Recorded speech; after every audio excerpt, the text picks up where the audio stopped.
That's that. All right, it's 6:45. So Ms. Bird, can you call the roll for the public hearing? City Council President Suzanne Souter, Here. Councilperson Joseph Day, Here. Councilperson Nerman Zubaka, Here. Councilperson Andrew Zelt, Here. Councilperson Brian Madaway. Also present is Mayor Valerie Leary, City Treasurer Janet Carlin, Chief of Police Richard McCabe, Building Official Jeffrey Bergstrom, and City Solicitor Max Walton. Thank you. Okay. This public hearing is ordered. Mr. Day. I know, we've read it once. I think we can refer to it by title from now. Yes, fine, we read it. Here, the hearing for ordinance 540 and ordinance to amend section 230-61 to require the submission of a concept plan in conjunction with certain conditions to amend the zoning code.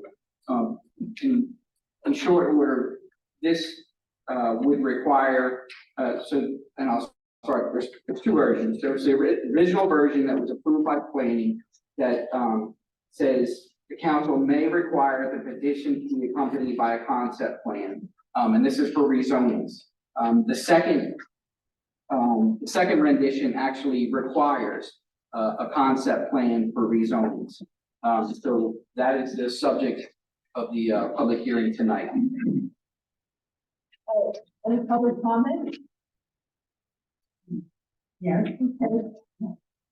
Usual, please state your name and address and sign in on the sheet provided.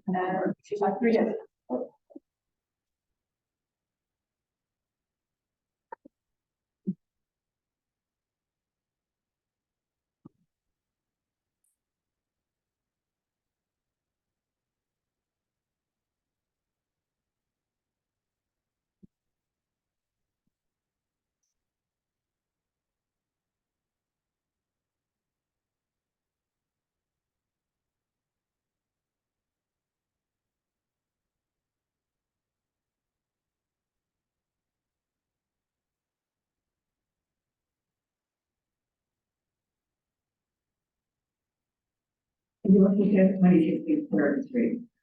This one is a little confusing because as the ordinance reads, it says it may require, it doesn't say it shall require. So as from what Mr. Day said, it sounds as though your version is saying that it is required to have a concept. And I frankly think a concept is something that should always be required because otherwise, we're not going to know what it's going to look like when it's built, and I don't understand why the planning commission simply wanted to make it optional for something. My other question is that in the ordinance, it says section 213-7B3 of the city code is amended and replaced in its entirety with the following. New language identified in bold text. And I mean, this is minor really, except that the part that is not in bold text is not part of the old section. So that confused me. At any rate, Mr. Day, am I correct in thinking that your version, the second version, actually does require a concept? That's right. The second version is the version I would like to adopt tonight. I see, and that is not the one that actually that I got from the. And just for clarification, when it was originally written, it was written in May, and then after further review, I asked for it to be changed 2 months. I see. So what I got online is the first version, and you've got the second. That's correct. Thank you. I apologize for the confusion.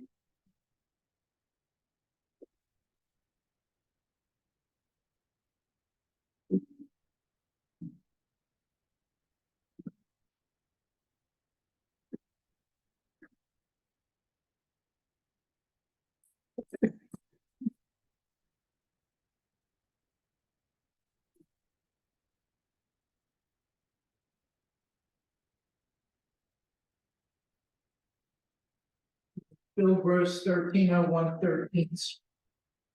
two things. One, I appreciate the club. It is extremely good. So whoever thought of doing it actually okay, credit's given where it's due. Mr. Day, or council, I just, again, it was murky, but just to my edification, I'd like to make sure that ordinance 540 will, if it's passed, mandate that as part of the package that's presented to, let's say, planning commission, board of adjustment, will include pictures and descriptions of the projects that are being presented.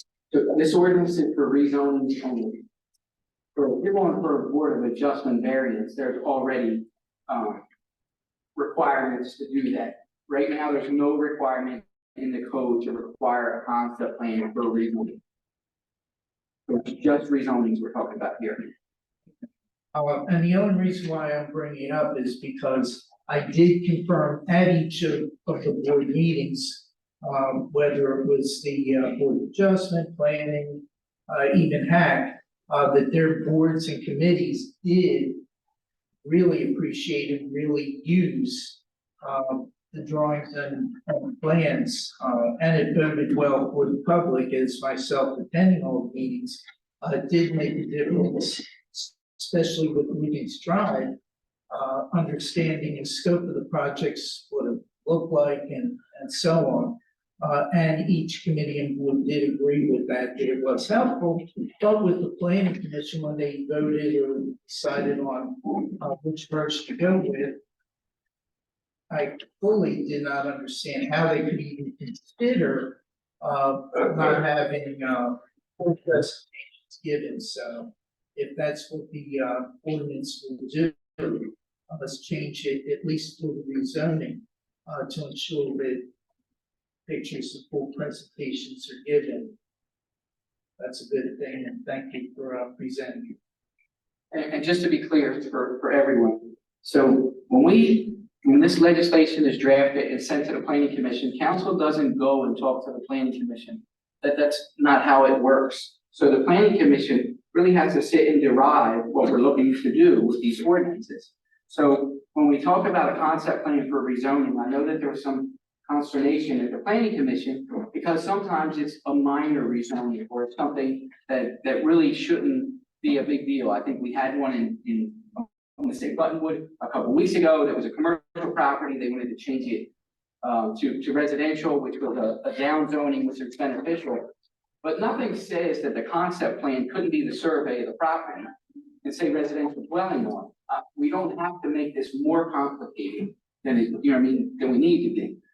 But when you're talking about a large rezoning, you know, especially in upzoning, you want a concept plan so there's not a bait and switch at the end.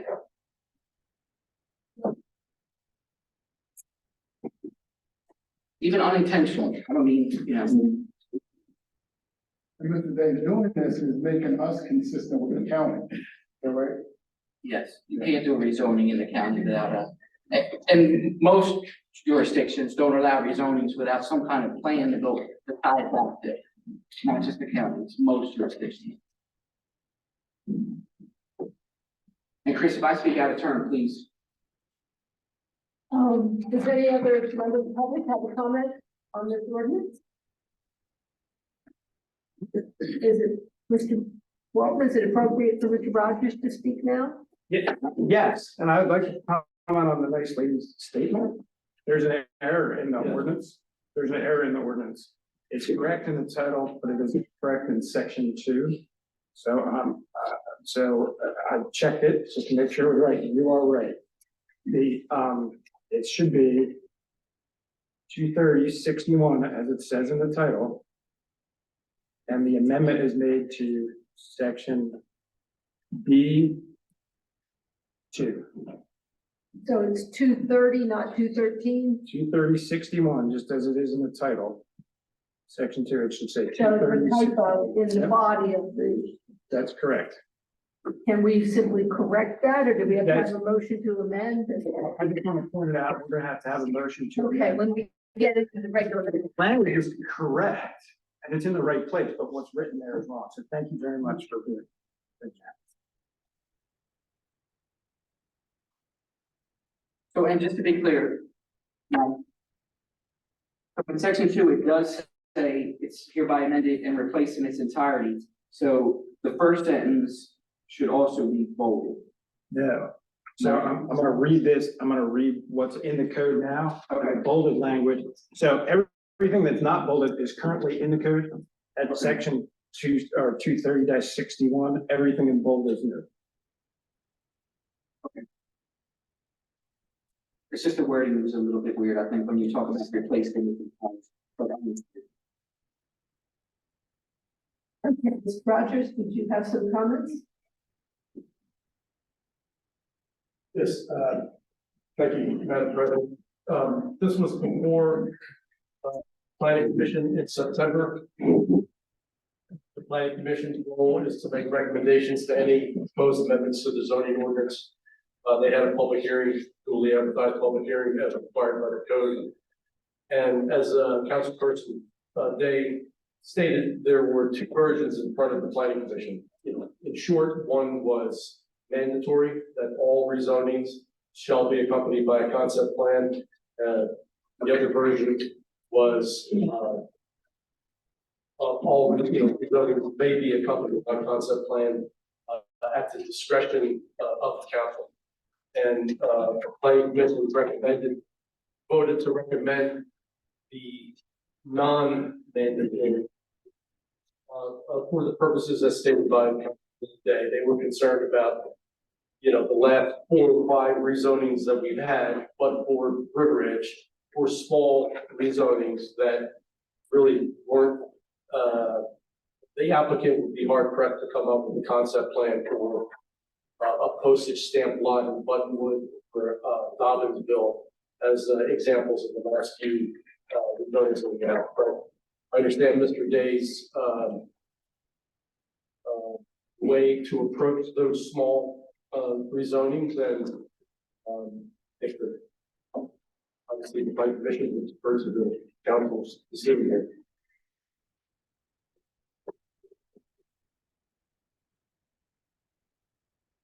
Any other comments? Okay, well, we have to give it till 7, so we've got a few more minutes. If anybody wants a break, and then we'll get the regular meeting at 7. Well, Just, let's wait.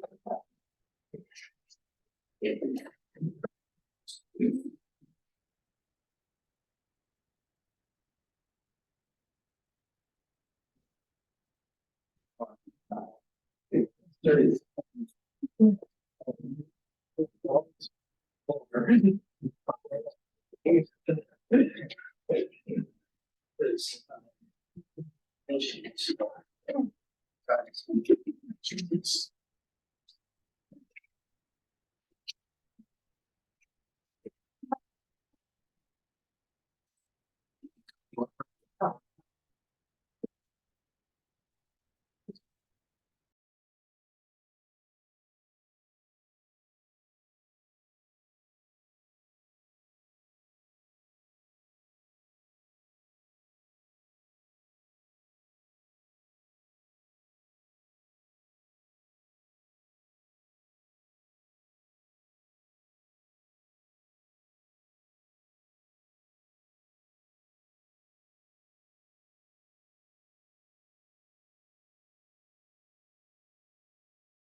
So do I have a motion to adjourn the public hearing? Second? All in favor? Public hearing is adjourned. All right, we will begin the regular meeting with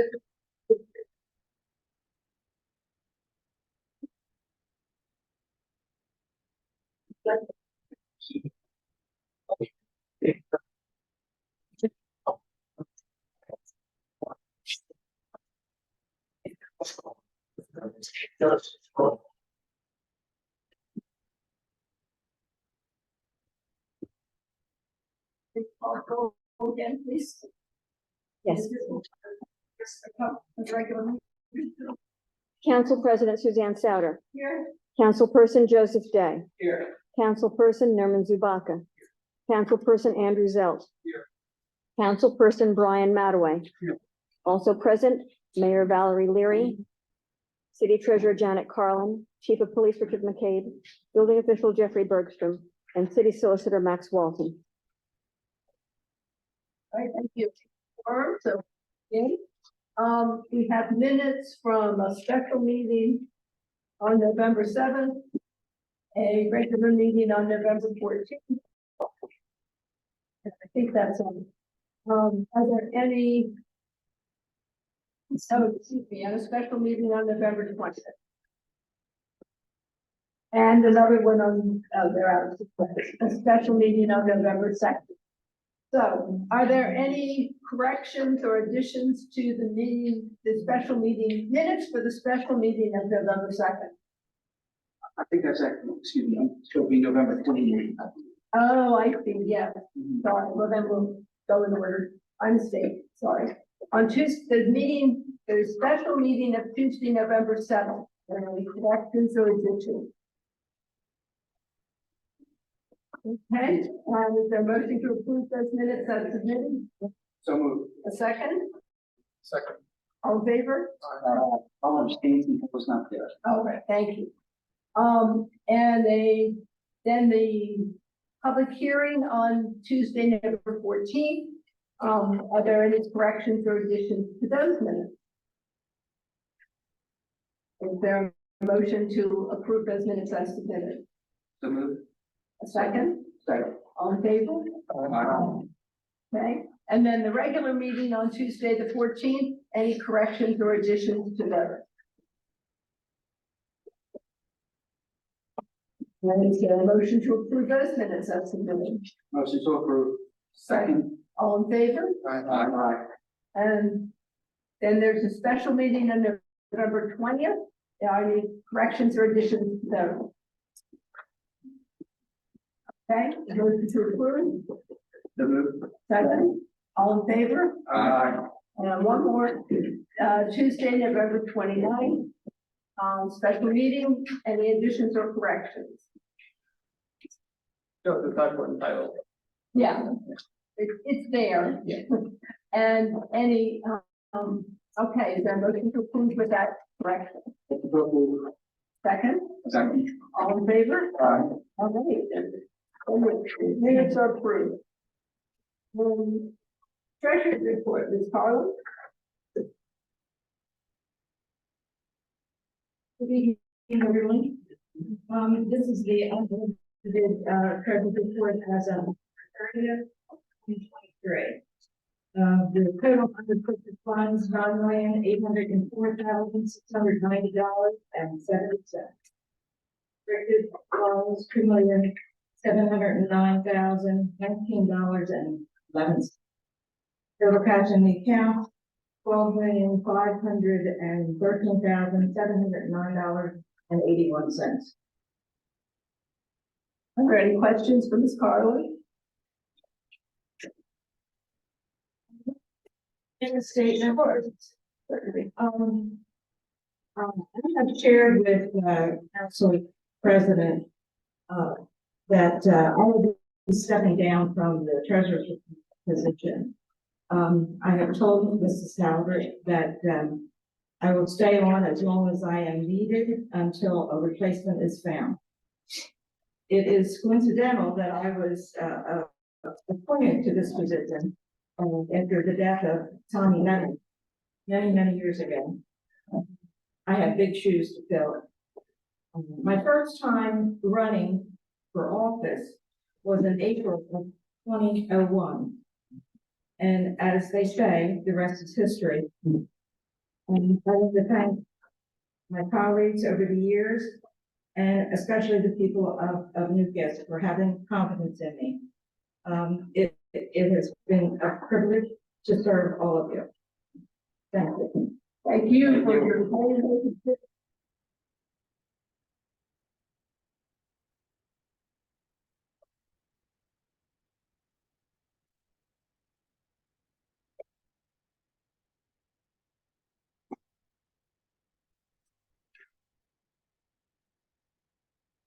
All right, and as we've been doing in the absence of a city administrator, and I'll talk about that, I have some administrative items to cover. We've made no further progress on ordering the band shell. However, it's been this time for everyone, so we haven't been able to gather the additional information we need to make that decision, but we haven't gotten that. So hopefully early in the new year, we can get that squared away. Ms. Bergstrom, we have 3 questions for you. Do we have any further word on the status of the paving at the intersection of Delaware and Sixth? We still don't have a date? No, we still don't have a date for Okay. Delaware. And the Bruthurst paving, I know it was underway. Is it It's completed. finished? Okay. And is there any update on the replacement of the curbing at Second and Chestnut? The, 2 weeks, or maybe 6 weeks. But that was exactly the contractor. He believes he's gonna get the grand curb in 2 weeks. So, wait. Okay, thank you.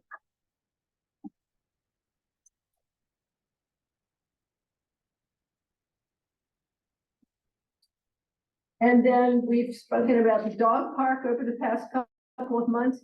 We did receive a draft agreement, memorandum of understanding / lease agreement from the trust attorney. And Mr. Waltman and his staff are reviewing that, and, you know, naturally, there's a few details to be worked out. But I've also learned that there's more to establish in a dog park than just putting up some fence. Mr. Walton's associate very kindly did some research and sent me a document, prepared by the American Kennel Club about what it takes to have a successful dog park. And which they ought to know, right? The biggest thing is that the communities that have successfully established dog parks usually have a committee, people who use the park, who sort of manage it. They set rules, they put signs, basically just keep things under control. So it doesn't mean they have to be there patrolling every day or anything like that. It's just that you need some group of people who know about dogs and using dogs to keep an eye on things. So anyone who's interested in this and would like to volunteer to join this, to help start this group, Mr. Zelt, who's a well-known dog lover in town, has graciously agreed to take this on. So if you're interested in helping to get this going, speak to Mr. Zelt, and we'll try to get a group together and get moving on this. Last month, Councilperson Day asked if we could have a presentation about the proposed housing projects in Newcastle, including what permits have been issued or requested for large projects. And on sort of the same subject, Councilperson Zabaka expressed an interest in making this information available to residents on the city's website. And I attended, for my information, the last meeting of the Planning Commission, and I learned that they're interested in the same thing. They would like to have this information more readily available. And I spoke with the chair, Margaret Rain, and it turns out she's an adjunct professor with the University of Delaware School of Business and Economics. And one of the professors there has a class, teaches a class on management information technology for small businesses and local governments. And as one of their projects, the students of this class are required to work with a business or local government to design a system that they need. So Ms. Rain put us in contact with this professor, and we have a Zoom meeting scheduled for Thursday with Mr. Zabaka and myself, and I think Ms. Rain, if she's able to get there. And so we're going to learn more about this program. it might be a way for us to get at a pretty reasonable cost, a system to do this, to make this information available, not only to the planning commission, but to the rest of us as well. So next month, we should have more information. You all need to know that a local firm known as 302 Connections, which is a marketing company, applied for a permit to market for a company called Direct Energy beginning in January. Direct Energy promotes alternative sources for purchasing electricity and natural gas. The marketing will be done by this 302 Connections, so they're the one that applied for the permit. They satisfied the city's requirements and provided proof of insurance. They will be going door to door, but they met the city's requirements, so we issued the permit, but we're allowed to establish some conditions. So we did, and the conditions are that each salesperson has to carry a copy of the permit and produce it upon request if they knock on your door. They're not, but I also have to add that, and we requested a list of the names of all the salespeople who will be making these calls. I want to be clear that the fact that we issued the permit is not meant as an endorsement of their service. It's simply permission for them to make calls. The other condition we imposed was that they are not allowed to begin making calls before 10 a.m. nor make them after 7 p.m. So they're not allowed to wake you up or keep you up at night. The other thing you need to know is that as a municipal power provider, our MSC has exclusive rights to sell electricity in the city of Newcastle. So the only service you could choose to purchase from Direct Energy is natural gas, since Delmarva, which provides our natural gas, does not have exclusive rights. So we're trying to get the word out to everyone, so they won't be upset if somebody calls on them. They have the right to say, no, I'm not interested, goodbye, or listen to their presentation. That's entirely up to you. But I'm telling you this tonight, obviously. It's being posted on the city website, and we're going to put a notice in the weekly, the last issue of this year, because the permit is for 2024, so they won't begin until sometime in 2024. And finally, we've heard a number of comments or questions about leaf pickup. And Public Works has been trying to do this, but they have run into a couple of problems. The equipment that sucks up the leaf broke, and so they had to get it repaired. And while that was underway, they tried to do it manually with men out there with rakes, but of course that's much slower. The equipment has since been repaired and they're resuming their schedule of street sweeping. However, it's really hard to sweep the streets to the curb if the cars are parked there. So we do have a schedule for street sweeping. It's once a month. And we'd like people to remember to move their cars. The schedule is posted at the city office. It's on the website. If you look under departments and then select Public Works, it's at the very top of that section. It's been in the town crier, which comes out with your utility bill, and it's posted in the weekly periodic. So it would be really helpful if you would remember to move your cars on the designated day for your street. We started this process last year. Be lenient in the beginning. We're going to be putting up some signs over the next couple months to alert people when the street sweeping will occur on their street. And ultimately in the spring, probably they'll start issuing tickets if you don't move your car. So everybody wants the leaves taken away. They clog the storm drains, they make a mess, but we have to cooperate, and that's fair warning. Mr. Bergstrom, did you have anything else for tonight? Besides the issues we touched on? No, just set the notice that we finished the 10th Street project. The 10th Street, oh, okay. Thank you. All right, Chief McCabe?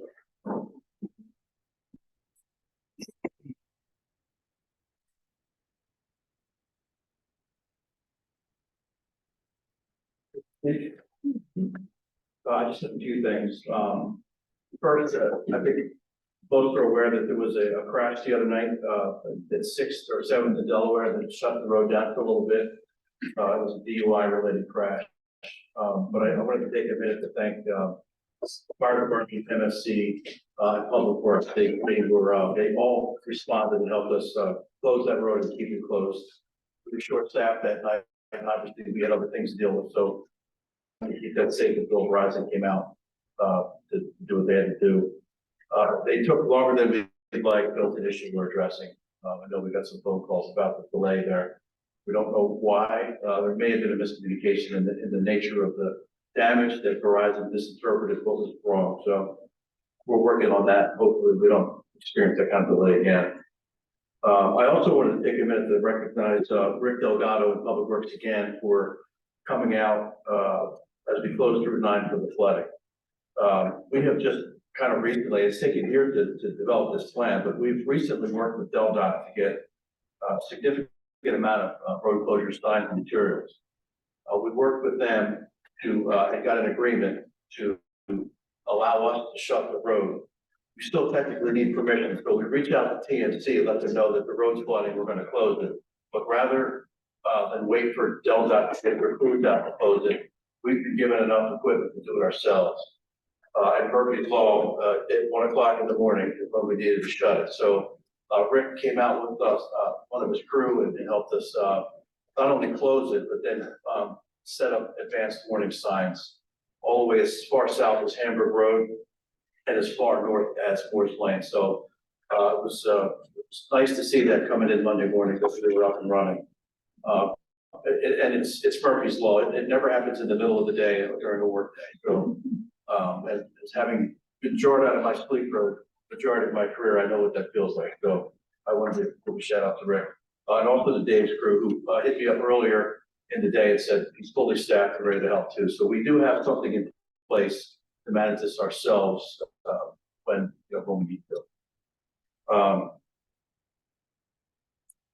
I was given a few, I met with the council president recently and given a few concerns expressed by citizens, so I just wanted to share with you some of the things that we've worked on. One of the concerns was a school bus stop in Dobbinsville. Some of the kids are forced to walk across Route 9 to the stop, so they're coming from the northbound side of Route 9, walking to the southbound side of the bus stop. They have that center median there, they have the flashing lights. The concerns are that cars aren't stopping for the lights, making it safe, not safe for the kids. So I've reached out to the county crossing guard supervisor. I've asked for an assessment to see if they think it warrants having a crossing guard there. So that should take place sometime this week. He did tell me that this was visited several years ago. It must have been before me because I don't remember this, but I think one of the recommendations for some of the residents there was to keep the kids on one side of the road till the bus stop got there. Once the bus puts the stop sign out, the lights come on and stops traffic.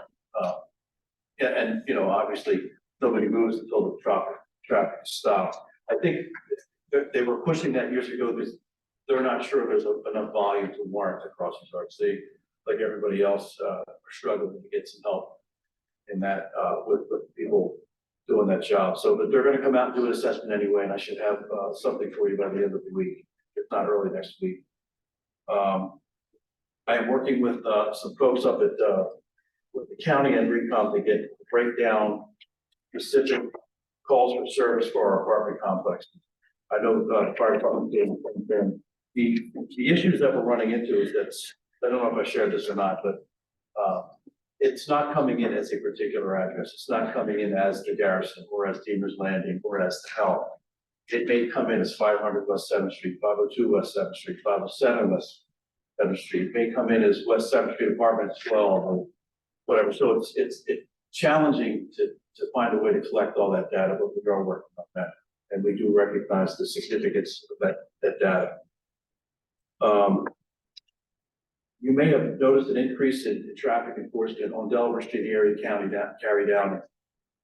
We investigated several crashes where traffic stops westbound on Delaware Street in front of Cary Downey, and a good Samaritan may wave somebody who's eastbound into Cary Downey, not realizing that somebody's on the shoulder. And we've had a few crashes that way. So we've picked up enforcement and there's been zero tolerance, so anybody that you know has been stopped and ticketed, sorry. I got some mixed feedback on the Spirit of Christmas. I don't know that anybody had any specific complaints, but our officers were saying that it was one of the biggest crowds they'd seen in a long time, which was good. So, but that led to some conversations and some concerns about parking. There being pedestrian traffic mixed with vehicle traffic. So our thought is to meet with that committee a little bit earlier next year, and then possibly combine it with other events that are being timed around the same time. There's a 5K that's usually scheduled right around that time. So the concept is to maybe combine both events, meet with both committees to see if we can do that. Because we feel like we may need a little bit more resources to help manage that next year. If we're gonna close a road, which we're certainly not opposed to. Years ago, that Delaware Street became kind of a square setup. Things were done in that square, the van double set up there. It's a concept that we're throwing out there that I wanted to let council know that if you had thoughts on that, please feel free to let us know. But our guys were saying that it was a little uncomfortable with the mix of moving cars and pedestrian traffic, but it was nice to see that crowd back to kind of pre-COVID numbers. And then the last thing I want to this Saturday is our family Christmas celebration. It's going to be in our building. All the families obviously have been identified. The gifts have been purchased. It's been really hard at work wrapping. It's a tremendous amount of gifts that are here as a result of generous donations from, from our residents, from the trust as usual. So it should be another good showing. And I do appreciate the committees that meet in our police room. If you had to move this week, we'd ask that the committees either reschedule or move so that we can, use that room to do this. So, and I appreciate the committee's patience on that. That's all I have. Our reports are up on the website. So, There's a question. yes. So the Route 9 closure, people don't want to get stuck. Should possibly maybe create a Facebook page just for the Route 9 situation so people can pull it up or be notified when you're shutting it down and when it reopens. So maybe have people not go that direction. So Yeah, and I'm not a social media expert, but we have about 3,000 followers, so I don't know if that's not strong enough. I don't know. I know we usually should do in conjunction with the fire departments. Whatever we can do for outreach, we absolutely, we'd be willing to. there's a lot of people that take that, so it might pick up more people that designated just for that situation. People can pull it up and say, hey, can I go that way? Or you're not. Yeah. I mean, anything we can do to get the message out. And I'm not sure if I've shared this, but some of the folks we met with, we are looking for funding that allows us to have signs that are permanently mounted that are linked to any water rising that triggers signs that are well north of the city to say Route 9 closed. So yeah, that is a huge problem. Once they're there, they're committed, right? And then you either have people making U-turns or just throwing your hands in the air and say, hoping for the best as they drive through a puddle. So yeah, I mean, we're supportive of any outreach. What do for signs like that? Has there been a cost identified? No cost specifically yet. We're looking at some other jurisdictions that have them. But we do have the city Facebook, police department Facebook. Goodwill Facebook, and there's, we just have to be notified so we can put it on city Facebook because that Facebook page is becoming more active now. It was pretty quiet for a while and people are now looking at it. So yeah, perhaps between those three, maybe something on the website, maybe. and we might have been a little bit slow again at the 1 a.m. kind of. No, with our staff, I mean, I have to phone this week, so I'll get a text and say we're closing Route 9. If it's 1 in the morning, it's 1 in the morning. I just, get on our page and send a message out. So it's not, it's what we have to do. And I think this seems to be a message we keep repeating, but I want to say thank you to our treasurer, Janet Carlin. I just found this out the other day and I was Very sad. We're gonna miss you terribly. And I have to tell you, I know for a fact that my checks were signed and inked.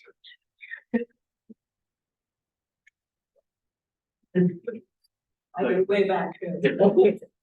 Thank you, Greg.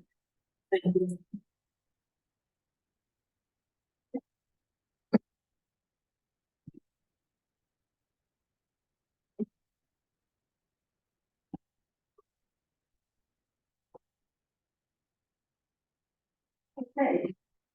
So this technical communications, Mr. Bayer, I usually start with you, but I'm gonna switch to the other one this time. Mr. Barker, do you have anything? Yeah, I won't repeat some of the stuff that was, mentioned by, Ms. Sauter and, follow up to the last council's meeting. So I'm just gonna wanted to congratulate Mr. Clayton for winning another term on, trustees. Personally, as a resident and as a council person, I'm just hoping for continuous, relationship building with the trustees between the council, city and the trustees, so we can, create those work synergies and benefit the town. Wanted to thank the vendors, community organizations, sponsors, all the elves on the street, volunteers and residents who organized and attended, and those outside of the city, the Spirit of Christmas this past weekend. Everybody who helped set it up, just to keep the notes a little shorter. I wanted to thank Goodwill Fire Company and the Lions Club for organizing Breakfast with Santa. I think that was fantastic. My wife and kids, we got to sit, in Santa's lap, and so it was fun. And then I wanted to just echo what Chief McKay was just talking about. Really thank you, police, Goodwill, Public Works, and MSC for the outage. Resolving the outage at 2:30 a.m. I was up myself because cameras for babies are not working because electricity's out. So I was calling MSC, and it was really nice to be able to see them restored really quickly. Ms. Carlin, thank you so much. You will be missed. I understand. Selfishly want you to stay with us, but respect your wishes, but hope to see you on the street. So thank you so much for all the service to the city. We're indebted to you. Really, it takes for everybody not. This is not a full-time job. This is really a servant, public servant, in the sense that, so if there's that epitome of it, that Ms. Janet is the person representing the best of us. It will be hard to replace you. I don't know if Google Fire Company will speak. I just wanted to mention that they have Operation Santa happening throughout community, so just check their Facebook page. And I know that thank you for mentioning. If anybody has any clothes or food, please reach out. I'm happy to connect you with any organization that's doing the drive. In that sense, I wanted to hope you guys had good Thanksgiving, and I want to say happy holidays in upcoming month. I know it's going to be a lot of holidays, a lot of good food, a lot of family time, probably football and basketball, whatnot. So remember to give. I hope we are having a joyous time. Hope you have a happy time with your families, and can be, look back in 2023 and find a lot of things to be thankful for. And once again, please reach out if you guys have any resources to give to those who may not have same experiences as you for holidays. So.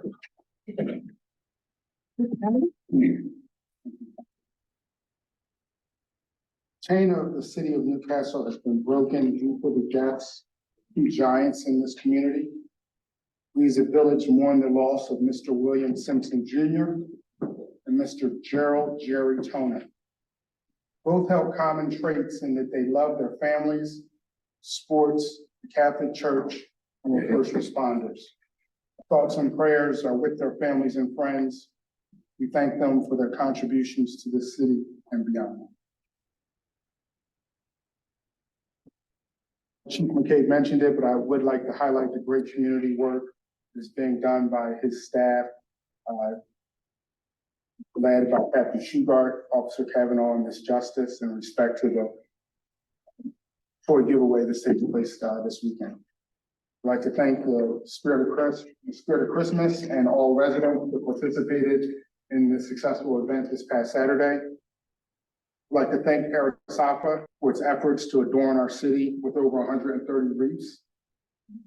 I know Norman mentioned the Lions and the Goodwill Fire Company. I know a lot of kids were out there taking pictures with Santa. I always really enjoyed the pancakes. So thank you, Chief Dave, for that. This past Sunday, the Community Collaboration of Delaware held a 5K, and I had the pleasure of participating in that. Really good community event that took place. The race was down Battery Park. Remember, I made it public that if I was successful, my salary throughout 2027 will be donated to local 501c3 organizations. I believe in being transparent, and I believe in honoring and doing what I said I was going to do. So 2 weeks ago, I donated $450 to the Friends of the Library, and my company matched that donation. Ms. Carlin, you missed, and you cannot be replaced in respect to the work that you've done in this community. As your neighbor, I know where you live. There, I know to go to Portofino. Thank you. Mrs. Bell? As mentioned earlier with the dog park, if you have friends that are not here tonight, have them contact me. The information is on our website, and email, and I'll get in contact with you. Ms. Harlan, thank you for all the years of service. I know back in 2001. It was my pleasure. Thank you very much. As we give back to the community, I have actually given to the seniors, helping them out. I did a nice match. My company, I work for Sally Mae, they've actually doubled the match. So it's nice that they're getting a triple amount of money now that I'll be able to donate. I'm also helping out Goodwill. I was there last night and found out that their coffee maker, the nice Carrie, died. I'm getting that praise for them as well. Andrew, just wanted to ask if I can be part of the group for dog park, that would be great. Thank you.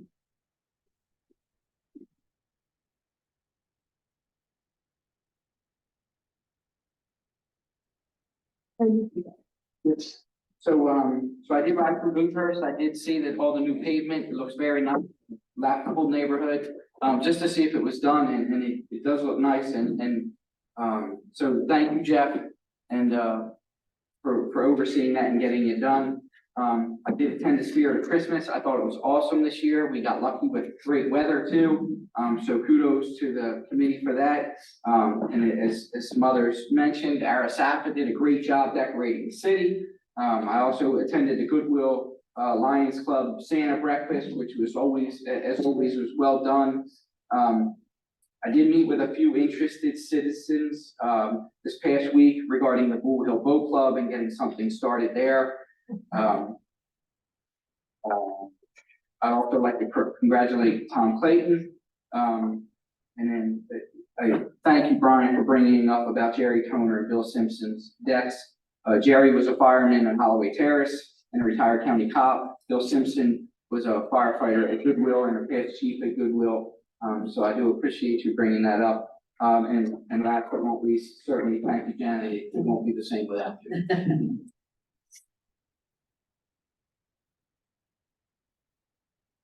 Okay, this is from the mayor.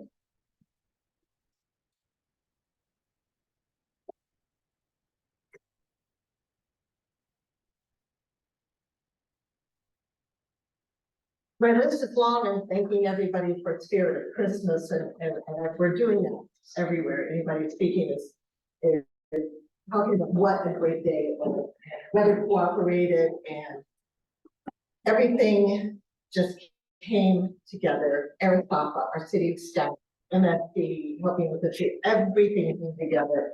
and it was a great day. I spent 2.5 hours as a docent in a house on the Strand. And in those 2.5 hours, we probably had 250. At the end of the day, I went back and asked her, I think we actually talked somewhere. And that was just for that one house, saying that's all the people that were there, because people choose to. But I can't thank everyone who participated enough, all the volunteers, everyone. We're gonna hear about it in the next week's paper coming out too, so we're gonna hear about it for a while, and I think it's left everyone familiar enough with the fuzzies for the holiday season. In spite of warm and fuzzies, there are people who are still in need. The chief has the event going for the families that are in need. There are still families at Carrie Downey who food insecurities. There's been 23 families identified for the. If you'd like to make a donation or to go toward food for those families at Carrie Downey, you can see me or contact the director and Emmanuel Green as our coordinator that. Wreaths Across America will take place this Saturday, the 16th, at the Veterans Cemetery in Bear. It's starting at 12 noon. There'll be a service ceremony and then the laying of the wreath. It is moving to pick up a wreath, say the name of the veteran that you're laying it on before replacing it, because in that way, the names are never forgotten, whether they still have family here or not. It is volunteer. You can just go right on out there. Our community outreach, we're still looking for January or February. We were looking for a contract with Buttonwood School and have not yet been successful. So if anyone has one, please let me know. Otherwise, we'll be exploring another location. And as soon as we have a date for our community outreach in that area, we'll let you know. Janet, it's just always been there. What am I going to do? You know, whether Mayor, thank you so much. We had at the pre-lighting on Saturday night, the family of Gene Dempsey was present, and we presented them with a proclamation for Gene Dempsey. I'm going to read it tonight, just one more time. His family was not here, but they were extraordinarily appreciative and really had a great time of getting the tree lit too, and we got the crowd involved. Proclamation in memory of Gene Dempsey. Whereas the city of Newcastle mourns the loss of an esteemed and cherished member of our community, Gene Dempsey, who departed from us on December 22nd, 2022. And whereas Gene Dempsey was a loving father, good friend, and dedicated community volunteer, whose unwavering commitment enriched the very heart of the city of Newcastle. And whereas Gene Dempsey actively participated in numerous endeavors, exemplified by his key roles in the Spirit of Christmas, the Newcastle Historical Society, the Flower Beautification Committee, and the annual Antique Show. And whereas Gene was one of the founding figures of the Spirit of Christmas, dedicating his time, boundless energy, and contagious enthusiasm, while contributing the proceeds from the Antique Show to support this event. And whereas the Spirit of Christmas stood as Gene's embodiment of unity within the city of Newcastle, fostering a spirit of giving back to the wider community, notably exemplified through support extended to the Friendship House in Wilmington. And whereas alongside every admirable man stands an equal and remarkable woman, and in acknowledging this truth, we also honor and recognize the quiet yet unwavering dedication and commitment of Caroline Dempsey, who stood right there alongside Gene. And whereas Gene Dempsey epitomized the true essence of Christmas by demonstrating the values of generosity, kindness, and sharing. And now therefore I, Valerie Leary, Mayor of the City of Newcastle, along with the entire City Council, express our utmost admiration and profound gratitude for the invaluable contributions of Gene Dempsey. With the proclamation and the lighting of the 2023 Christmas tree, we honor and dedicate this day to the everlasting memory and enduring legacy of Gene Dempsey. His radiant smile and heartfelt words of God bless you shall be dearly blessed. And with that, they got up and rallied up the crowd and got the tree lit. So that was pretty cool. So I'm looking for photos if anybody has any of special days. But I do want to wish everyone a Merry Christmas. If your faith celebrates otherwise, happy holidays, no matter what. Just please be safe over the holidays and enjoying your time with family and friends. And if you're an orphan and you're home alone on Christmas, let me know. We've always got a place at our table.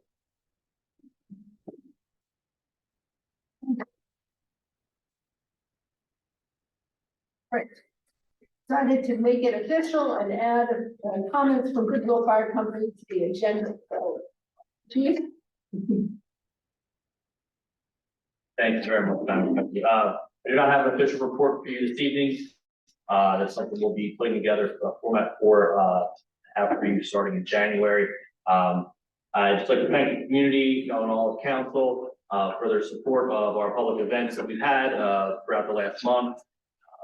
Obviously, Santa Claus is out and about in the community, actually currently as we speak.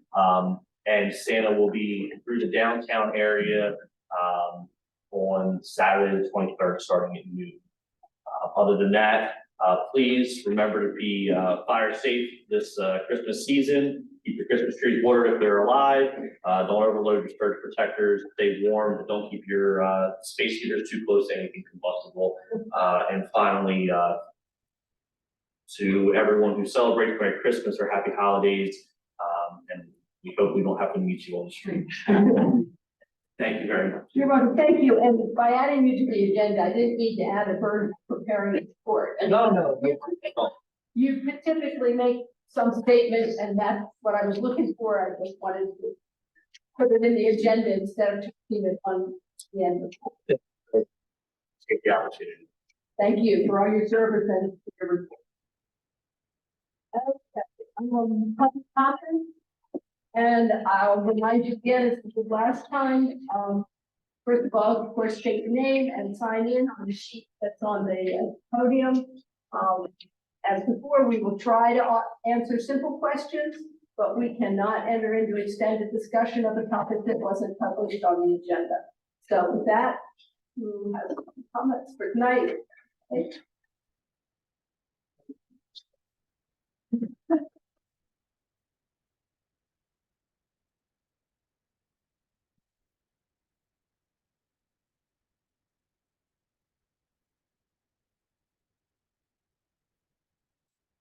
In Dave John, more than 725 Climate Street.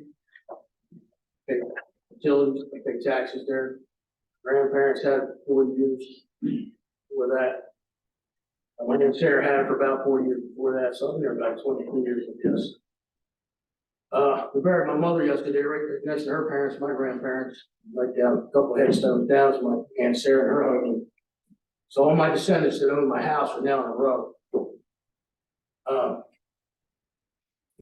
According to the internet site the city has for new business, are you gonna vote on an extension from Mr. Richard McCabe tonight? Yeah. Okay, I didn't want to do it, can that please be delayed? I don't want to do this in December before Christmas. Is that possible? Well, we need to decide on it tonight because it takes effect next Fine, year. all right, well, thus far, over $500,000 I've lost. For almost $600,000 to push it, and every week that goes by, I lose another 1,500, 20. I can't travel, my career's been destroyed. My retirement's been decimated, my medical insurance costs $1,400 a month, I can't afford that anymore, and my house alone is unsafe.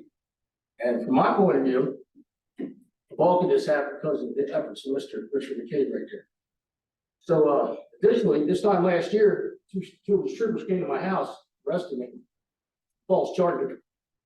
After 6 months after that, I received threats and straight up torture by way of starvation by this organization down the street here, pre-trial probation, which culminated eventually in a summary execution attempt. The judge wouldn't go for it.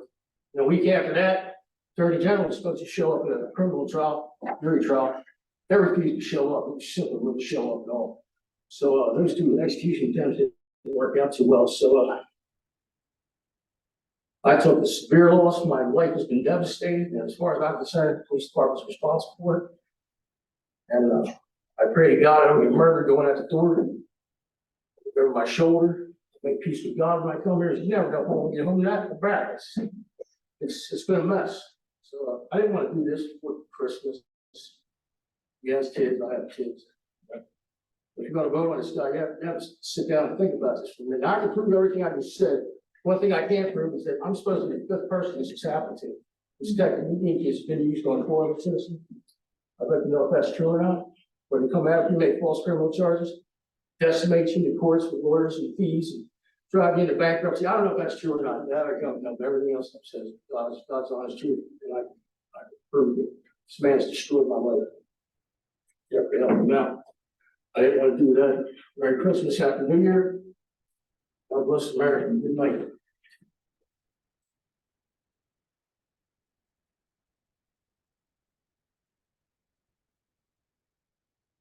Good evening, Bill Gross, 1301 13th Street.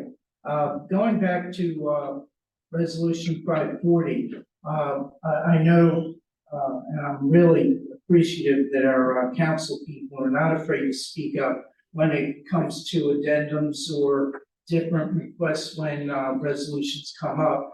But 540 has got to be defined.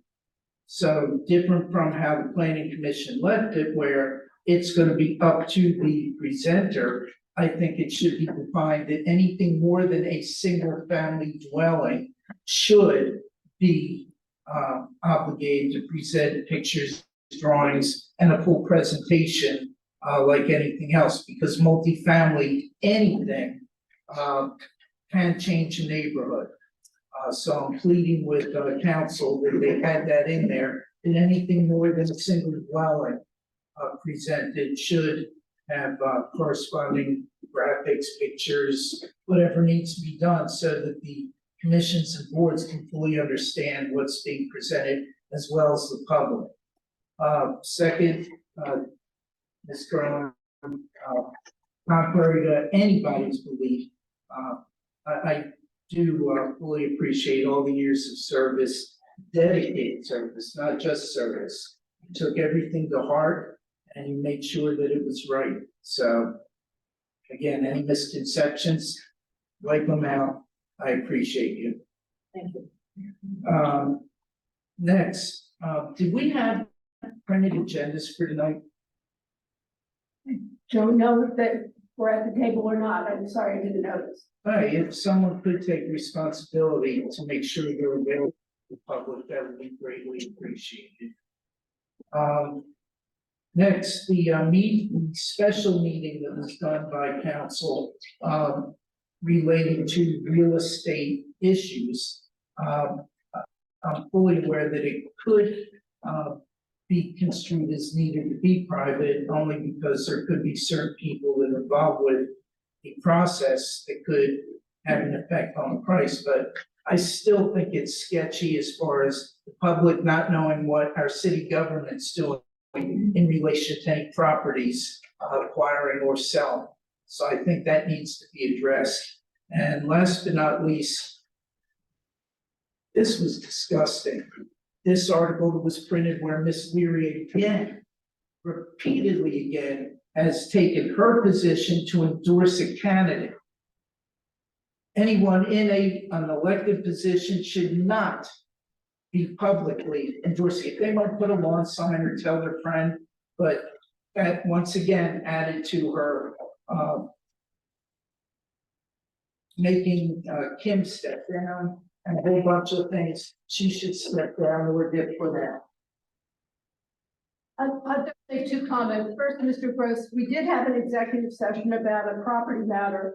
We do not make decisions at executive sessions. It was a matter of getting information and becoming informed about a situation. When it's time to make a decision, it will be done in a public meeting. Thanks. And secondly, there is nothing in our code that prohibits an elected official from endorsing a candidate. And you may disagree with that, but We'll find it. there's no rule that was broken. State election. Anyone else? Yes.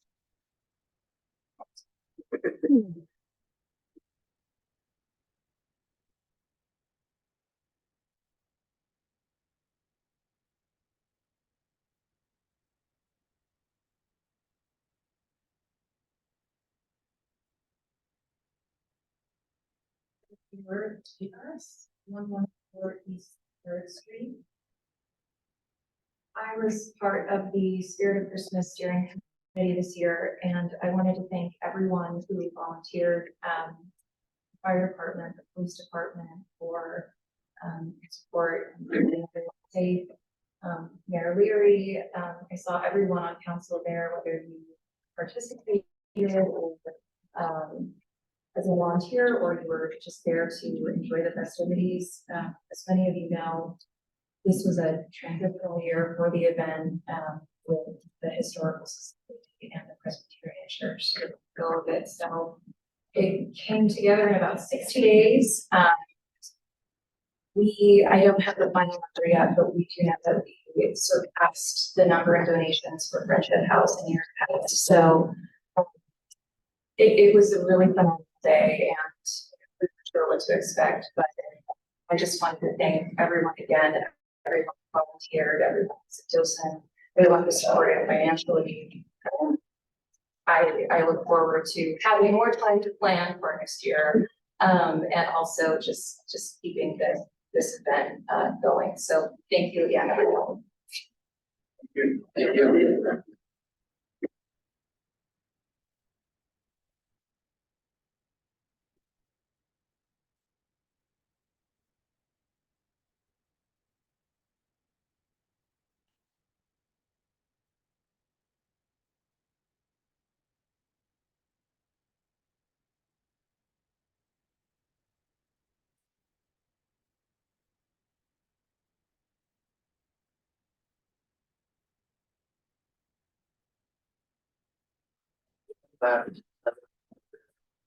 That's great.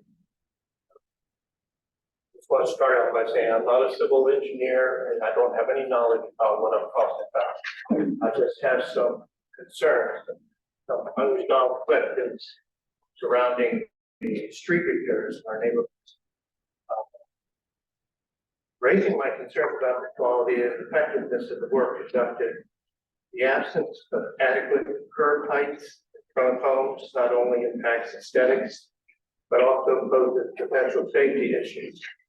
The broken metal drain covers and the drains that are filled with asphalt, general lack of attention to detail, and adherence to proper maintenance standards, compromising the drainage system's functionality. Additionally, streets paved and sloped in a manner that prevents the water drainage can lead to pooling and erosion problems. Addressing these issues is crucial not only for the community's visual appeal, but also for ensuring the longevity and functionality of local infrastructure. I don't know who to address that to. Do you have any comments about it? Don't have any comments at the moment. I mean, we've had a variety of contractors under different sources. For example, after the gas lines were changed, Delmarva hired contractors who did paving to repair the street after it had been dug up with gas lines. So those contractors were not hired by the city. Well, I certainly hope they weren't paid. Well, that would have been up to Delmarva. No, it's up to us to enforce standards for our city. It's not up to Delmarva to come in here and enforce the standards for our city. The streets were not paid properly, and they damaged some of the infrastructure. Are there particular streets or curbs that come to mind? The curbs I see, because I'm out on the street walking with my dog all the time. Of course, the street I live on, 2nd Street, there's areas where the paving overlaps the curb. The curb is reduced down to obviously a negative amount of up to about 4 or 5 inches in various places. The 3rd Street is particularly bad. The drain at Chestnut has been broken, and the one side is definitely filled with asphalt, and I'm not certain how far that goes down the drain on the other side. And the curbing on that street is particularly bad. In some places, the drainage that the homeowners had put in initially on their own properties to drain the water away, the street level is above their drains. So, and I don't see an easy fix for that. Fourth Street, I brought it to the attention of many people in this city who are movers and shakers. And the comment that I got twice was, oh my God, we're about to do Fourth Street. Well, Fourth Street was done better than the other streets. The drainage problem that I notice continually because I walk there is at Harmony and Second Street. The drainage drains down to a spot at the corner, and the street level after that drain, there's no drain there. The street level after Harmony is higher than the street level on Second Street. That's clear. Second Street, what used to be Market Street, that portion is lower than Second Street where the housing is. And Harmony Street is the blockade. Harmony Street is blocking that, so the slant of the street wasn't right. Okay. That's okay. Your 3 minutes are up, obviously, and I'm simply answering your question. I understand that. That's why we let you go after the time. But it's kind of hard to take all this in. Would you be willing to send me an email summarizing all of this? Sure. All right, thank you.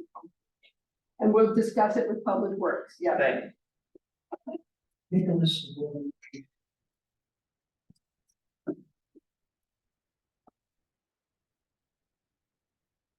Okay, any other comments?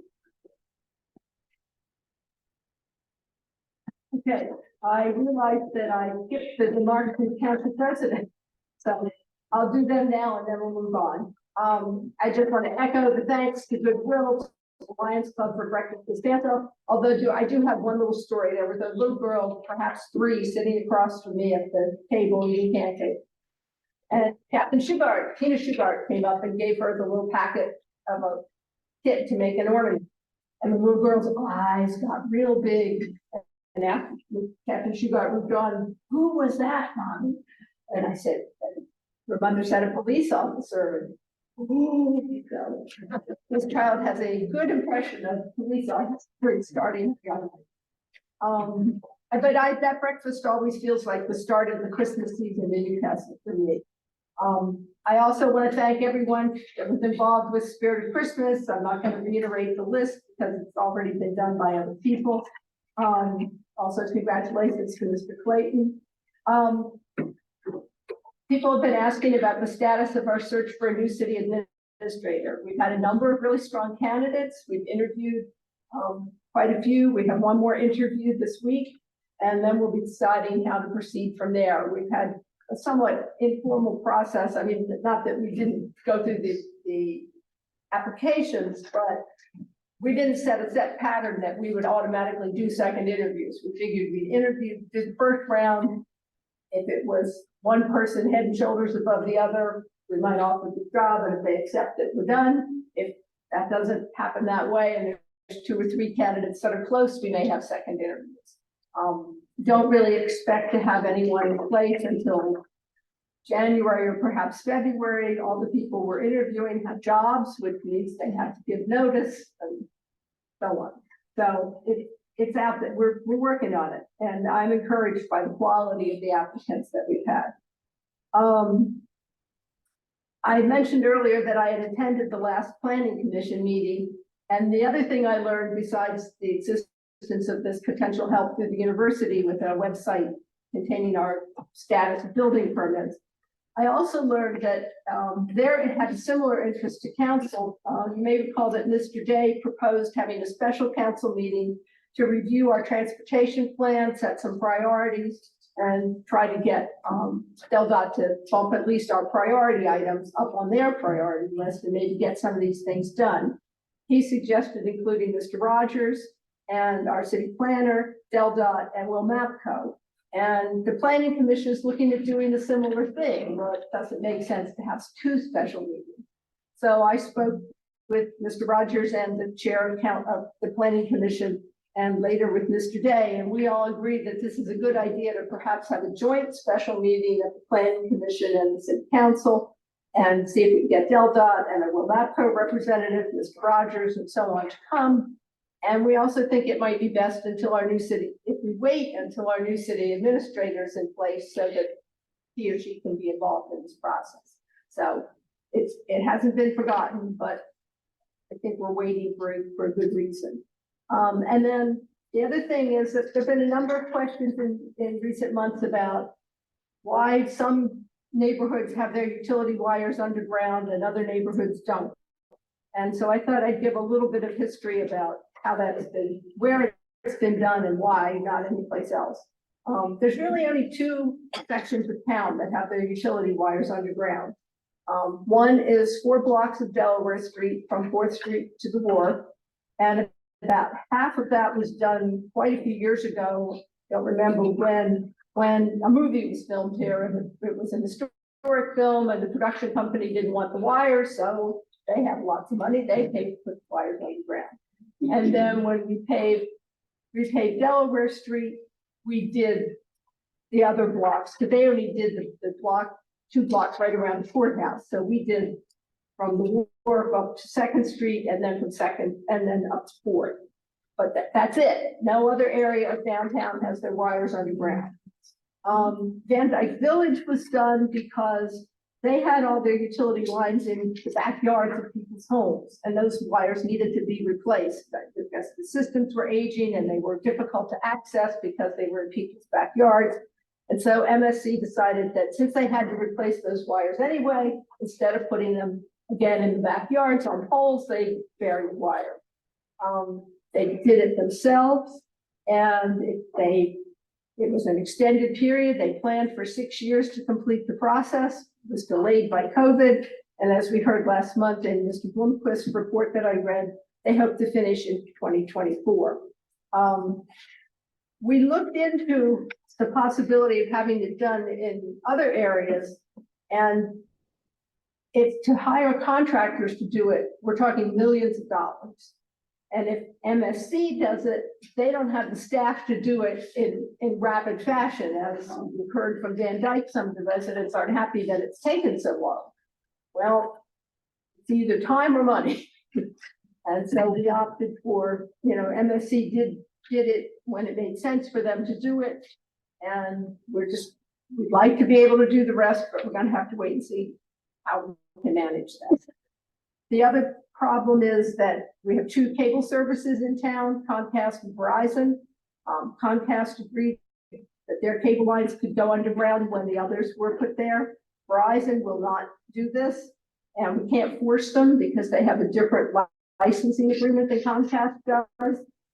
We renegotiated a contract with Verizon a few years ago. We tried to get this in on that agreement, and they still refused.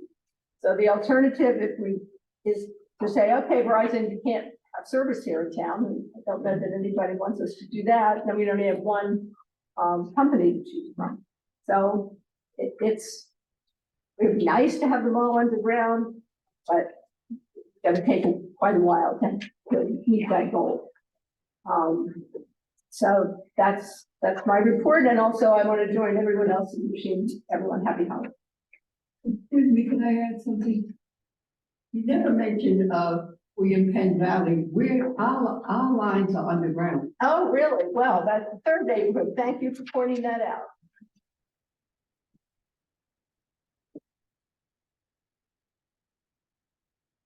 All right, so the next item on the agenda is the second reading, discussion, and possible vote on ordinance 540, which we had the public hearing on earlier this evening. Again, as I asked Mr. Day to summarize what happened and then have a council discussion about. Ordinance number 540, an ordinance to amend section 230-61 to require the submission of a concept plan in conjunction with certain petitions to amend the zoning code. Again, basically, this ordinance would require anyone that's applying for rezoning to submit a concept plan,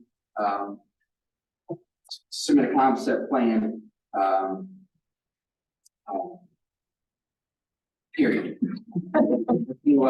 They have to submit a concept plan. The code does not require it right now. So you can go and ask for rezoning, without giving any idea of what you want to do. This just requires a concept plan that you would be held to, when the rezoning and the, construction occurred. Now, my understanding was that this was to put us in sync with the county. My intention doesn't have anything to do with the county. This is most jurisdictions require some kind of concept plan before you get a rezoning. And do they do that for everything? I mean, I'm thinking of the instance in Buttonwood where there was an error on the zoning map. And the only way to correct it was to have an ordinance and make, technically, it was a zoning change. Now, it seems excessive to have those people have to go to the expense even of having a survey, if not a concept plan, when, for something, a correction. And other relatively minor ones that I can't think of examples, but the Buttonwood example definitely comes to mind.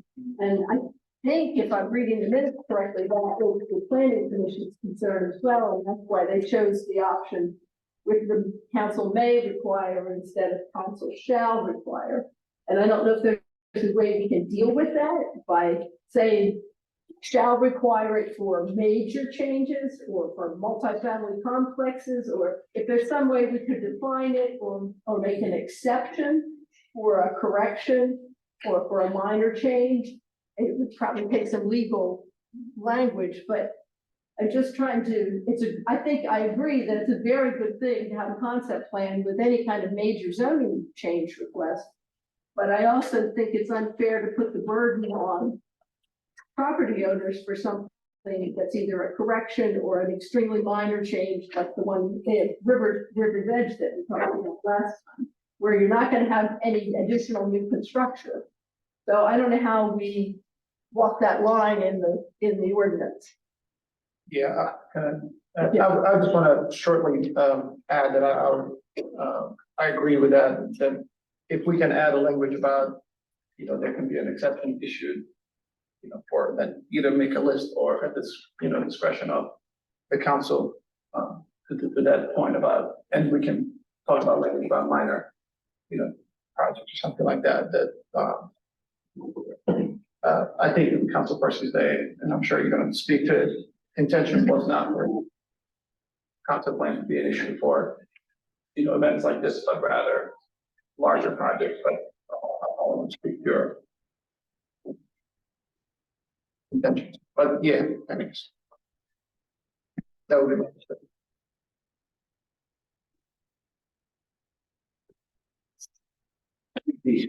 If anybody else has any comments, but I'll speak to those comments. We accept the concept plan. Concept plan can be as basic or as intricate as we're looking for too. So I know that they have to have some information that's required in the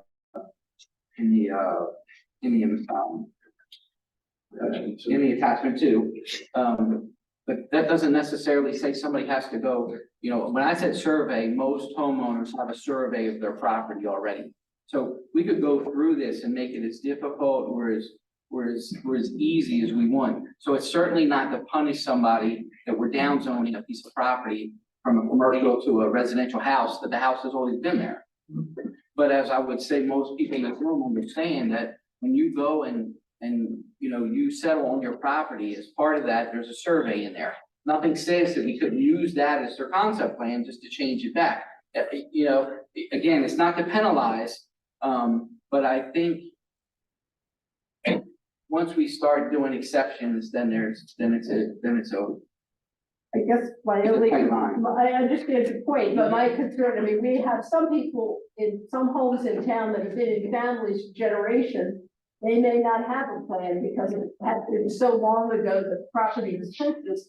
It's just been passed from generation to generation. They may not have even that, I don't know, but I'm guessing they might not.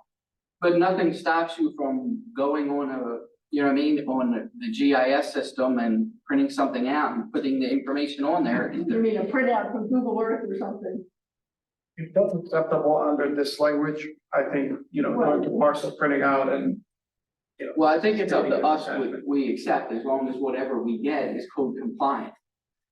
Yeah, But- so, thank you, yeah, I agree. Thank you.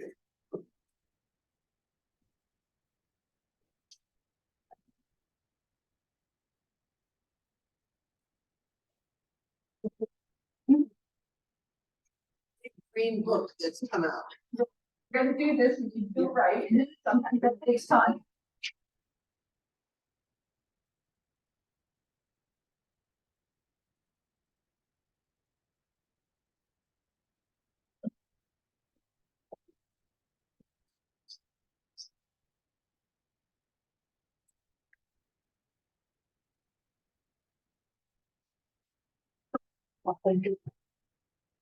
If anybody needs a break, I just, gentlemen.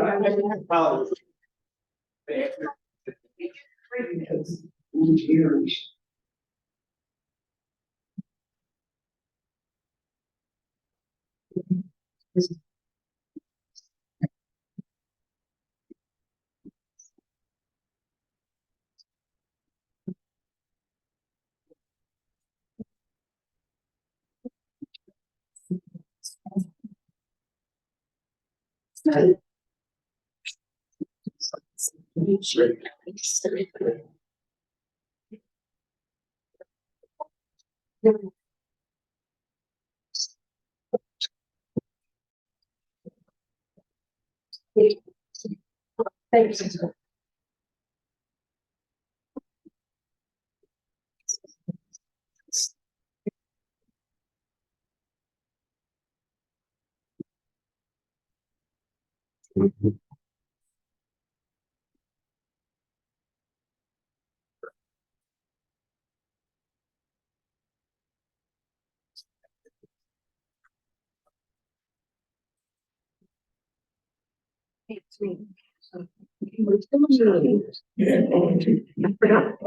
I forgot my phone. Yeah, master. Yes. I just don't know which one.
Let's see.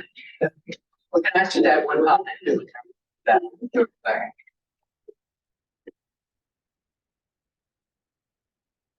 I think Mr. Day has. I just wanted to include it, but there's three ways to do this. Planning commission can start a rezoning, council can start a rezoning, or it can be done by the property owner petition. So this is one of three ways. But, go ahead. So this applies to what a property owner initiates. That's right.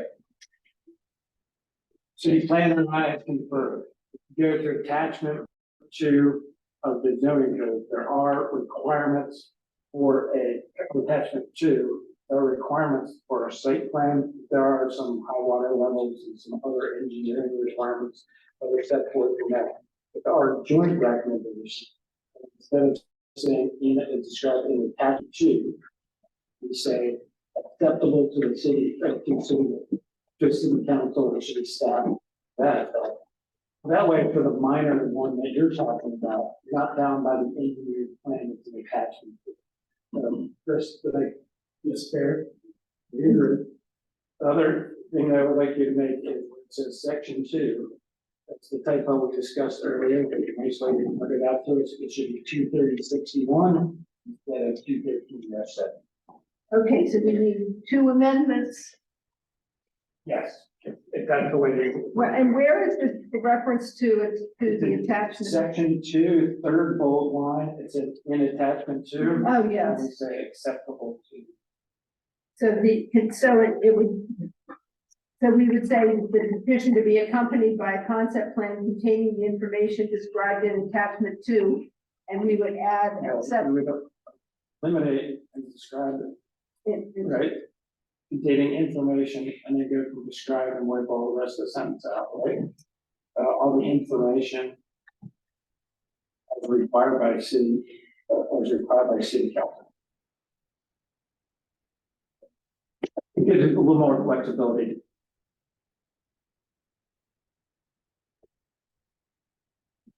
And this, Sorry, how does this give more flexibility? Because we're just basically now referring to, And we're taking out the referring to individual sheets. okay. Okay. so when it's a large project, council can say, we want the attachment as, the information as described in attachment 2. If it's a minor one, we can say, Make it a little easier. make it easier. Okay, so you want, is that acceptable? Do you want to propose the amendment? Sure. Only one. Can we do both these things in one amendment? Or do we have to If do- you agree on all, I guess it's fine. Or probably separate ones. Easier, I guess. Propose the amendment in section 2 that instead of section 213-7, it can change to 230-61, 230-61. So a second to that motion is that, A little more nice, sorry. we're correcting a typo. Oh, this is just 230. Yes. Sorry, yeah.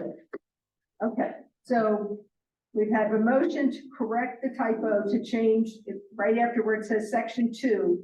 And then it says section 213-7B3. We're gonna delete 213-7B3 and substitute 230-61. B. The B, The B3 is still correct? Yes. Okay. All right, so we had a motion and a second to make this correction. All in favor?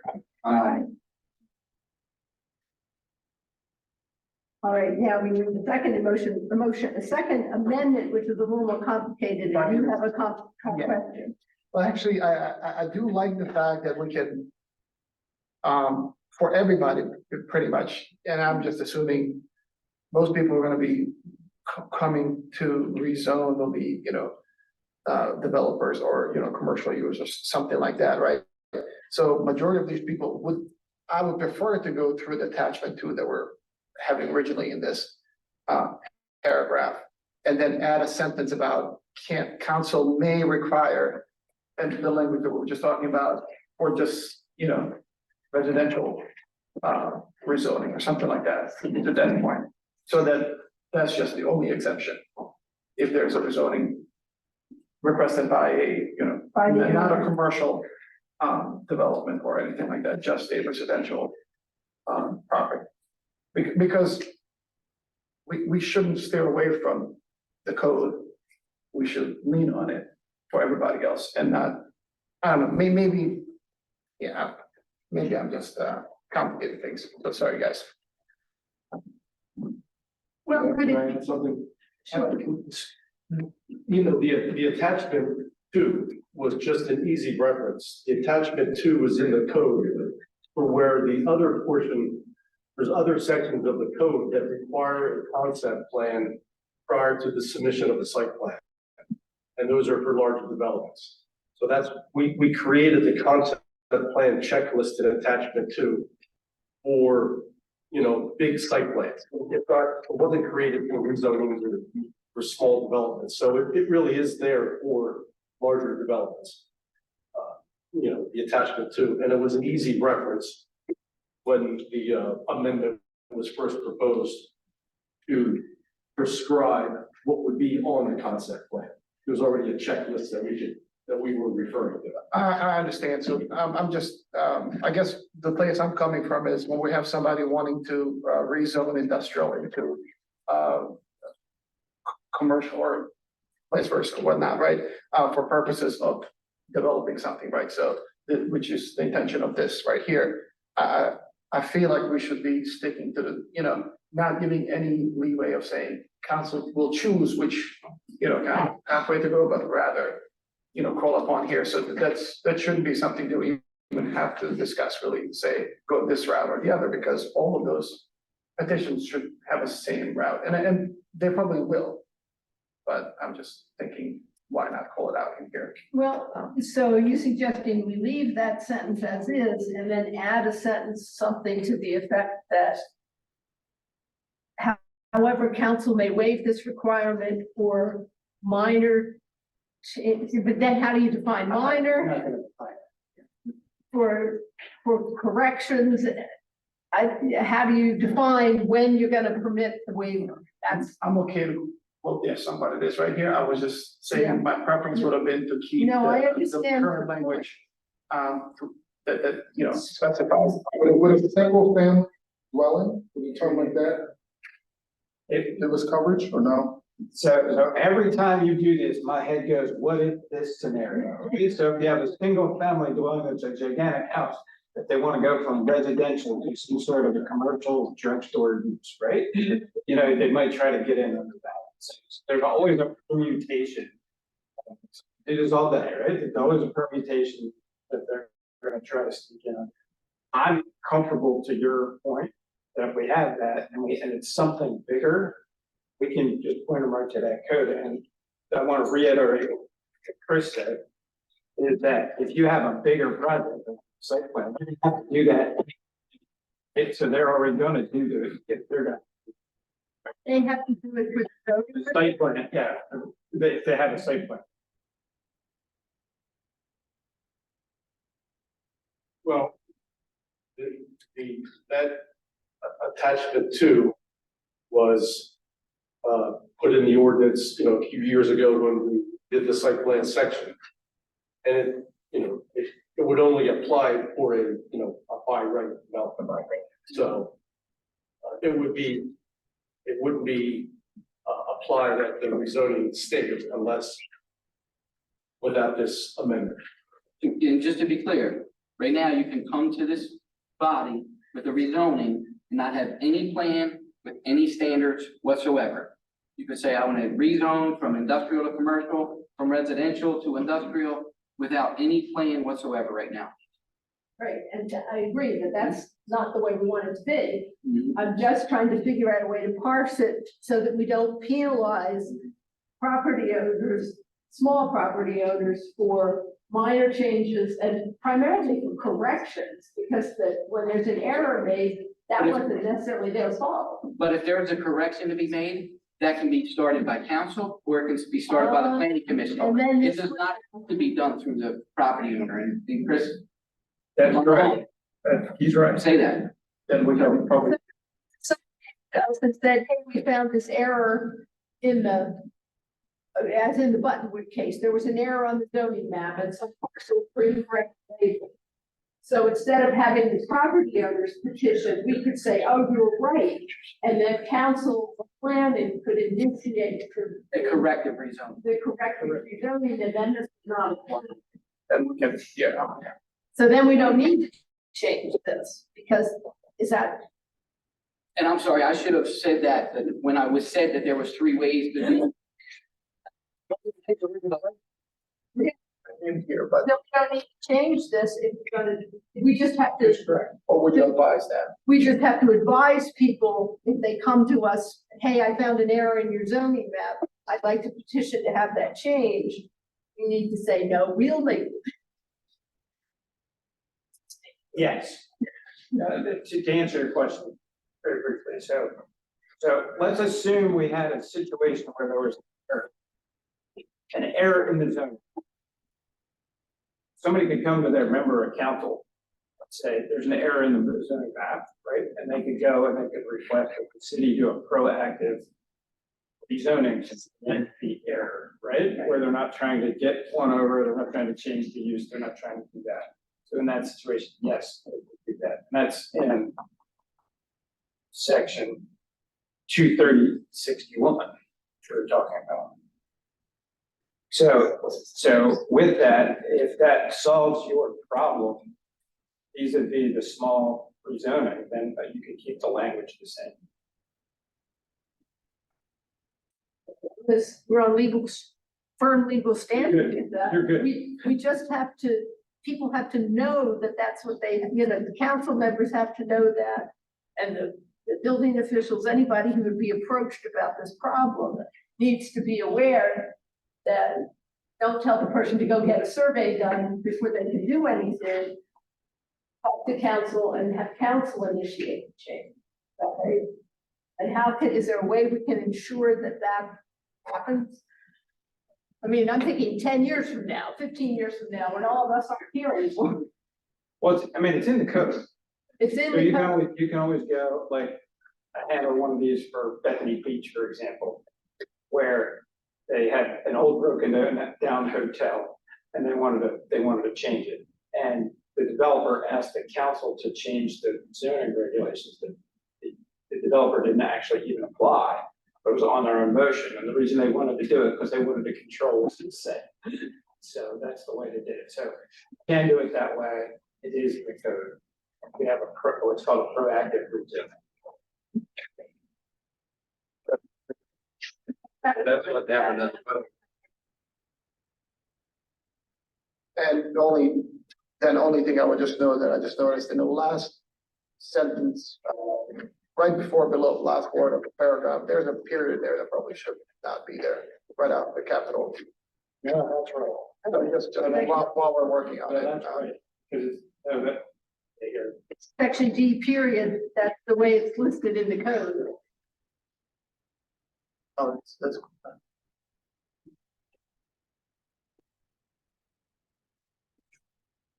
We resolved all that. Ready? Just to confirm, the may is changing the must, am I correct? Oh, yes. We do that. Shall. The council shall.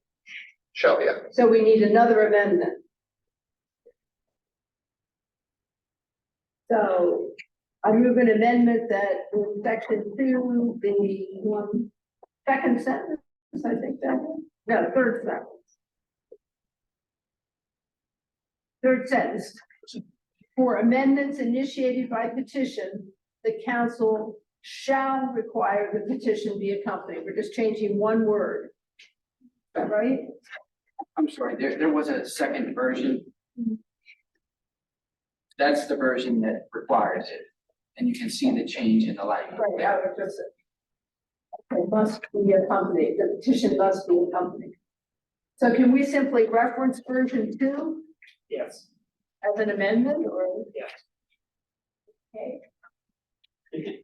You can do it either way. You can do Well, that's simpler because the language is already worked out. Okay, so then I make an amendment, move an amendment that we change to version 2 of this ordinance, with that version also having the correction of the section number. Is that all that needs to be in it? Okay, is there a second to that? Second. All right, all in favor of the amendment? Aye. Okay, and now we need a roll call vote for the ordinance. Do we need a motion for the roll call vote? You need a motion. Okay, so the motion for the roll call vote. I'll make a motion for a roll call vote on ordinance number 540. All right, second. Okay. Ms. Werrick, would you call a roll call vote, please? Council President Souter, Aye. Councilperson Joseph Day, Councilperson Nerman Zubaka, Councilperson Andrew Zelt, Aye. Councilperson Brian Mataway. You ready? Okay, Yep. Okay.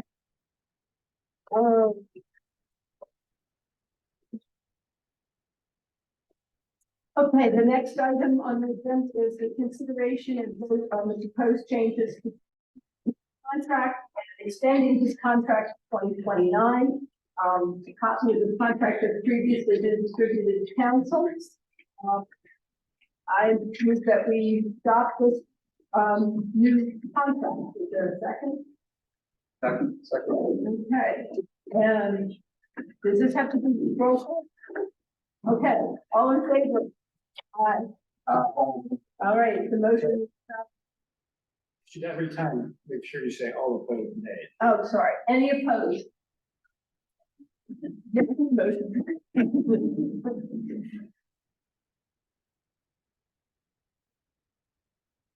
All right, and back to Mr. Day for discussion of the possible purchase of an audiovisual system. Yes. So we got quotes from Virtualign, and the quotes were a little bit higher than we budgeted. So I believe at this point, we're in January, I believe we're doing our budget review. At this time, I'll say that the quote, the initial quote was, $31,302, but they were pending the price for the projector screen. So, the final, price that we got is $37,162. And they have two options for projectors.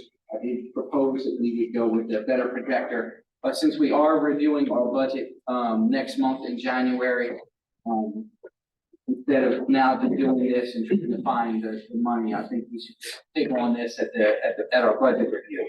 What I will do is pass everybody down different copies, and the dates are highlighted on it so everybody can see, what the prices are. And like I said, we can, review this with our budget request, and see if the money is there so that we can actually,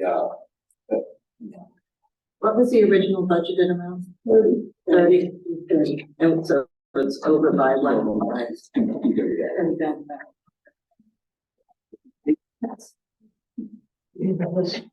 Yeah, two together. pages together, Separate dates. two separate things. Everybody gets two pieces of paper.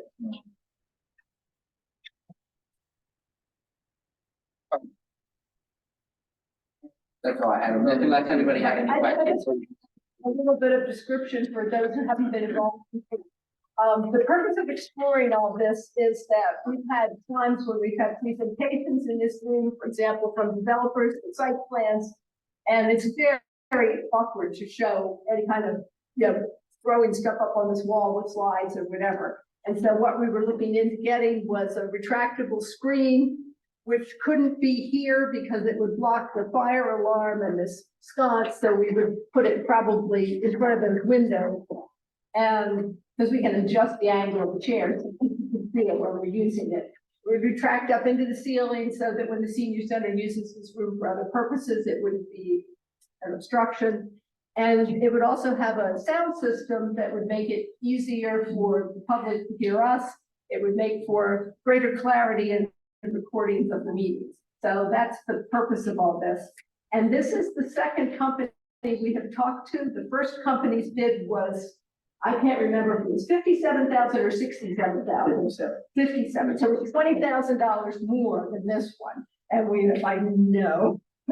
And we went and got the second quote. So we, as Mr. Day said, we'll defer this until to our budget review and see if there's a way to fit it in. Thank you for your work on this, Mr. Day.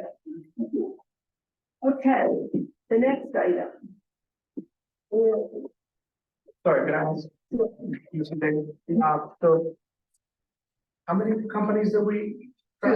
Two. So the first one was not part of a contract or anything. We just went out for bid. This one is actually piggybacking off of the county and state contract. Okay. So they are, contracted through the county and state, and they have were awarded the contract through the county. Yep.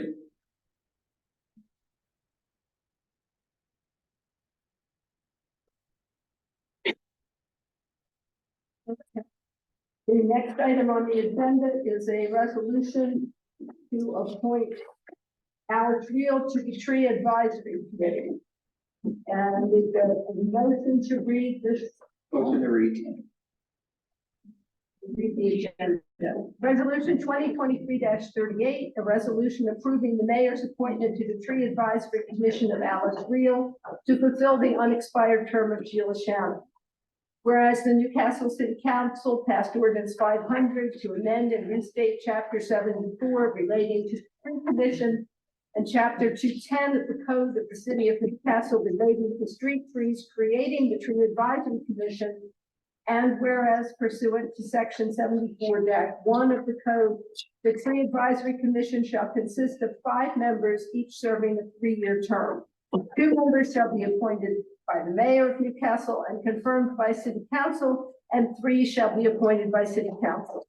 And whereas members shall be selected on the basis of education, experience, or demonstrated interest in related fields, members need not be city residents. And whereas there's currently 1 vacant position on the Tree Advisory Commission.